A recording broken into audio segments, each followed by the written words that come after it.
तो जब आप उस परम तत्व का अनुभव करोगे तो मन का जो खेल है, इस मन का जो खेल है वो बदलने लगेगा।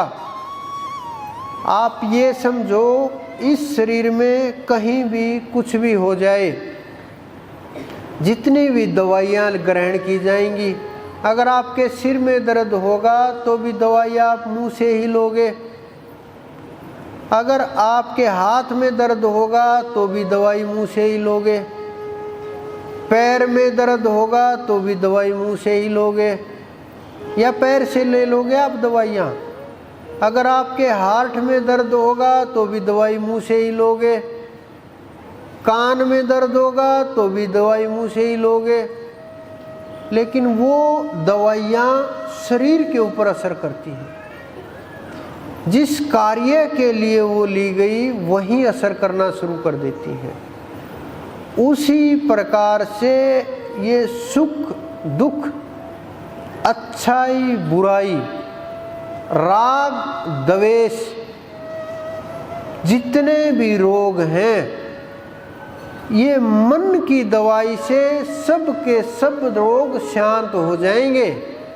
99.99% लोग एक बात मानने को तैयार ही नहीं होते कि ये जो हम परेशान हैं ये हम मन के कारण से हैं। सबको यही लगता है कि मैं भाई से परेशान हूँ, मैं पत्नी से परेशान हूँ, मैं रिश्तेदारों से परेशान हूँ, मैं पड़ोसियों से परेशान हूँ, मैं गाय से परेशान हूँ, मैं भैंस से परेशान हूँ, मैं गाड़ी से परेशान हूँ।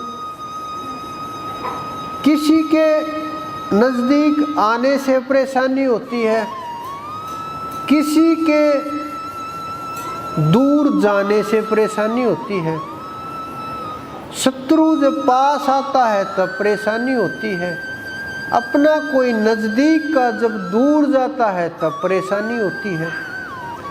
तो ये परेशानियाँ कहाँ होती हैं? ये सब की सब परेशानियाँ मन के अंदर होती हैं, दूसरी जगह कहीं नहीं होती। सब की सब परेशानियाँ एक मन के अंदर ही होती हैं, लेकिन हम ये मानने को तैयार नहीं होते। अगर हम किसी को खांसी हो जाए, खुजली हो जाए या और कुछ हो जाए, तो ये सब कुछ ना तो वो खुजलाने से ठीक होगी, ना खांसने से ठीक होगी, ना अगर आप ज़बरदस्ती खुजली ना करो, खांसो नहीं, तो भी वो ठीक नहीं होगी। वो ठीक होगी दवाई से। तो उसी प्रकार से ये मन ठीक होगा दवाई से, साधना से।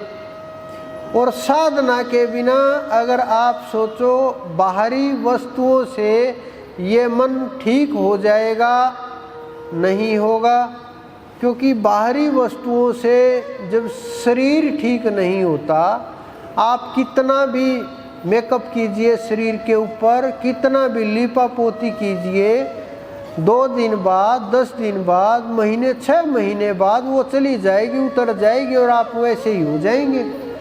उसी प्रकार से बाहर से पात्र को कितना भी रगड़ रगड़ करके साफ करें, जब तक वो अंदर से साफ नहीं होगा तब तक वो अंदर से शुद्ध और पवित्र नहीं होगा। उसी प्रकार से ये मन है। हम मन को, आज ही की बात है, हम बैठे हुए थे, हमारी बातें हो रही थी, आया हुआ था एक लड़का, उन्होंने कहा हम तो परिक्रमा दे करके आए हैं। मैंने कहा अच्छा, ये तो बड़ी अच्छी बात है कि ब्रज में गए थे, गोवर्धन की परिक्रमा करके आए हैं। मैंने कहा कैसा लगा? उन्होंने कहा बस जी पूछो मत। आखिर के जब 3 किलोमीटर बचे थे ना, पैरों की वो हालत हो गई एक कदम भी नहीं चला जा रहा। मैंने तो सोचा जो मुझे ले करके आया है वो रिक्शा के अंदर बैठने की कोशिश कर रहा कि मैं रिक्शा में बैठ जाऊँ, आधी हो गई, आधी अगली बार कर लेंगे। तो मैंने उसको रिक्शा के अंदर नहीं बैठने दिया। मैंने कहा ऐसा क्यों किया? कि जी ऐसा इसलिए कि वही तो लेके गया था, उसी के कारण से तो हम परेशान हुए थे। तो आप विचार करो कि आप परिक्रमा लगा रहे हो और क्या चल रहा है मन के अंदर। मैंने कहा और क्या क्या सोचा, क्या मन शांत था? उन्होंने कहा नहीं था। तो जवाब ये उसके नहीं है, ये आप सब लोगों के हैं। कुछ लोग दबा लेते हैं, कुछ लोग छुपा लेते हैं, कुछ लोग अपने आप को ये साबित करने के लिए कि मैं तो पवित्र हूँ, मेरा मन रुका हुआ है, मेरे विचारों के ऊपर कंट्रोल है और मैं मन के ऊपर पकड़ बना करके रखा हूँ। तो ये महसूस नहीं होनी चाहिए क्योंकि मैं कुछ अलग हूँ इस संसार से। अरे अलग तो परमात्मा ने इस संसार में किसी को बनाया ही नहीं। तो आप अलग निकल करके कहाँ बैठोगे? और अलग से निकल करके आपको कोई 10 इंद्रियों के अलावा 15 इंद्रियां हैं क्या? एक मन के अलावा कई मन है क्या? एक बुद्धि के अलावा कई बुद्धियां हैं क्या? या और शरीर में कुछ डाल दिया उस परमात्मा ने? या एक आत्मा की जगह 8-10 आत्माएं घुसा दी क्या? ऐसा कुछ नहीं है। बस ये दौड़ है अपने को श्रेष्ठ दिखाने की, भागम भाग है। क्योंकि लोग अभी आने वाले श्राद्ध हैं, लोग इनके पीछे भागेंगे कि हम अपने पूर्वजों को दे करके उन्हें संतुष्ट कर देंगे। आपको पता है आपके पूर्वज किस योनि के अंदर होंगे, कहाँ उनकी गति हो गई होगी, कहाँ उन्होंने जन्म ले लिया होगा? आपको एहसास भी है इस चीज़ का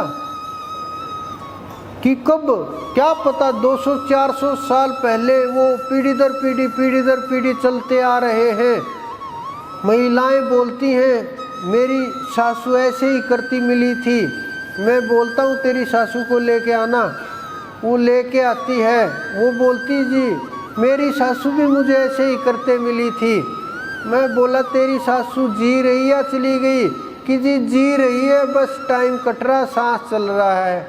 मैंने कहा एक बार तो लेके आना उनको, मुझे पूछना है ये रिवाज उन्होंने कहाँ मिली। उन्होंने बोला जी इनकी दादी है ना वो भी ऐसे ही करती थी। तो वो करते करते करते करते हम कहाँ पहुँच गए और कहाँ साधना हुई।